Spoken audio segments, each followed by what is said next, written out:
when God made a promise to me, it is now 40 years later, the promise has not yet been fulfilled.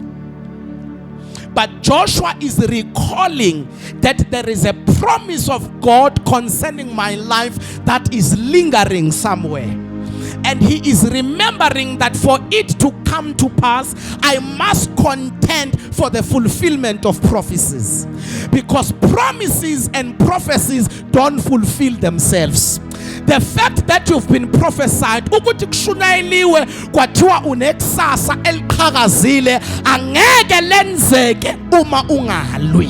Yonke into eyisithembiso uNkulunkulu akuthembise yona ifuna wena ulwe, ngoba ayikho into uNkulunkulu azokunika yona ezofika ezandleni zakho ungalwanga. Angishongo ukuthi thandaza, ngithe ilwa, ngoba kubalulekile ukuthandaza, kodwa mawuqeda ukuthandaza vuka uyolwa. Lapha emhlabeni awuyitholi ngokuthandaza kuphela, kodwa uyithola nangokulwa. Kuyaliwa lapha emhlabeni. Sonke isithembiso uNkulunkulu akuthembise zona sisezandleni zomuntu, and kusezandleni zakho ukuphakama uyothatha izinto uJehova akuthembise zona.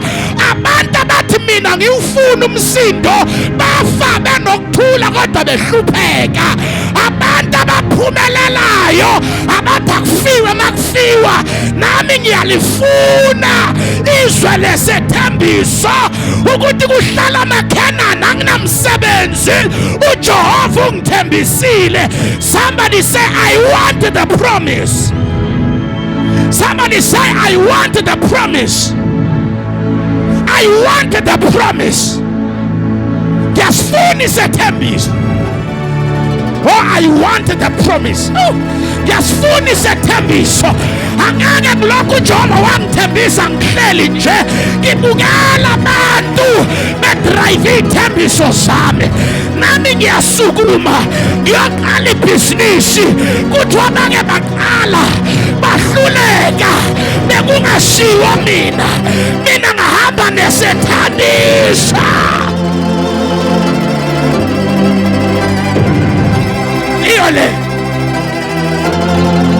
I carry the promise.